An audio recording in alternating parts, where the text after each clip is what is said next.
Hello, I'm Kevin Anderson. I'm the Director of Youth and Family Faith Formation here at Love of Christ Lutheran Church. I'm also looking for Love of Christ to host my pastoral internship.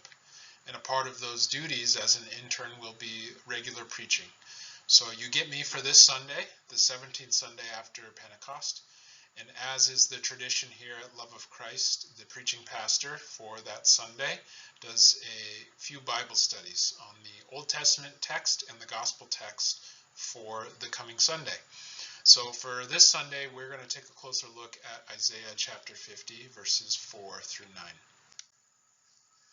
Just some brief background about where we're at in Isaiah coming to this point. The dating for this text is roughly around the 6th century. So this is after exile, and the book of Isaiah can be broken up into a few sections. The first is chapters 1 through 39. It's known as First Isaiah. And you're going to hear in the first 39 chapters a lot of judgment, a lot of prophecy of exile, things that are not going to go well for Israel because of their attitude, their disposition, their behaviors, their lack of faith, their lack of turning toward God. And as a consequence for that, they are going to be sent into exile. Now the next part of Isaiah is called Second Isaiah. That's where our text falls. And that begins in chapter 40. And so after exile, you're going to hear a much more hopeful message of how God is going to create this new Jerusalem, how God is going to be with God's people, how God is going to restore Israel.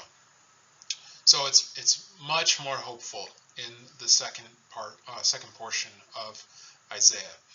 And one of the key themes in this, it's Second Isaiah is what it's called, found in the book, is this suffering servant. And the suffering servant has some theological debate around it. While Isaiah, you can see here, explicitly names Israel as the suffering servant there in chapters 41, 44, and 45, Christians understand the suffering servant to be Jesus. And you'll see in the text that we're going to read this morning, there's some connections, some easy parallels for Christians to make as to why the prophet is talking about Jesus as the suffering servant. Now, along with that, we get a few sections called the Songs of the Servant. They're in chapters 42, 49, our text in chapter 50, and again in chapter 52. And the Songs of the Servant describe kind of who the servant is, what is going to happen to the servant, and what the servant is going to do. Again, tied to this announcement of hope that we find in 2nd Isaiah. So let's take a closer look at the text, and you'll be able to see some of these connections. Isaiah 50, verses 4 through 9. The Lord God has given me a trained tongue, that I may know how to sustain the weary with a word. Morning by morning he wakens my ear to listen as those who are taught. The Lord God has opened my ear, and I was not rebellious. I did not turn backward. I gave my back to those who struck me, and my cheeks to those who pulled out the beard. I did not hide my face from insult and spitting. The Lord God helps me. Therefore I have not been disgraced. Therefore I have set my face like flint. And I know that I shall not be put to shame. He who vindicates me is near. Who will contend with me? Let us stand together in court. Who are my adversaries? Let them confront me. It is the Lord God who helps me. Who will declare me guilty? All of them wear out like a garment. The moth will eat them up. The question I have for you, the first question, does this text remind you of anyone? The Lord God has given me a trained tongue, that I might know how to sustain the weary with a word. Does that sound like Jesus for us? The Lord has opened my ears, and I was not rebellious.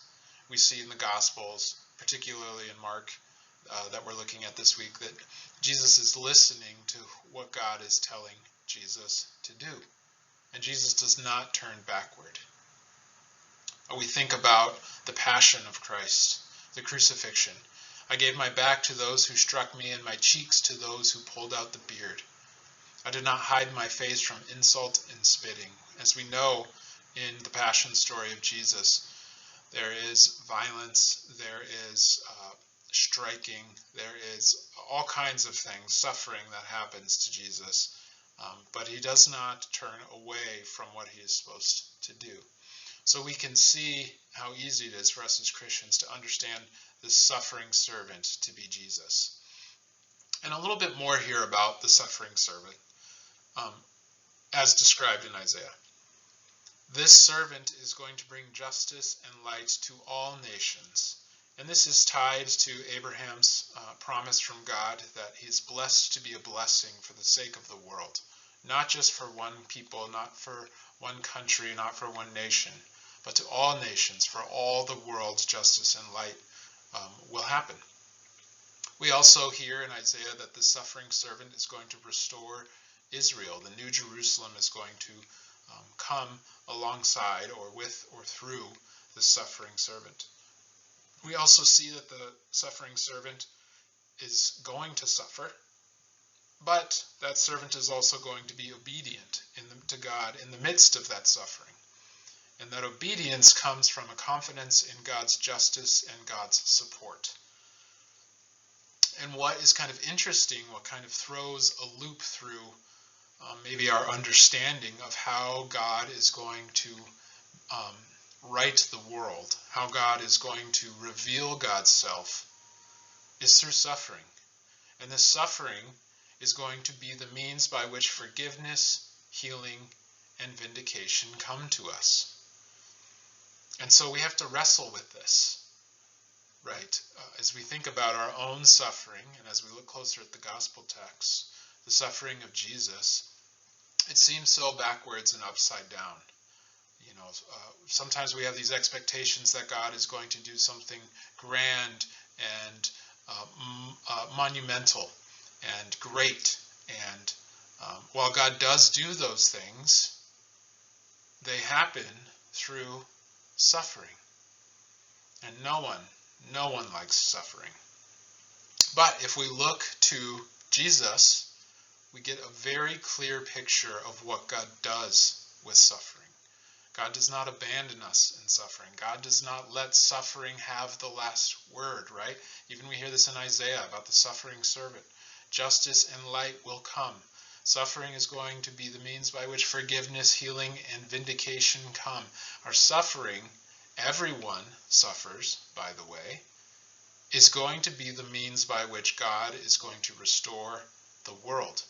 The means by which God is going to reach out to us and be with us always, as God promises in Isaiah and in the Gospels. Blessings to you as we approach worship this Sunday and you reflect on the text.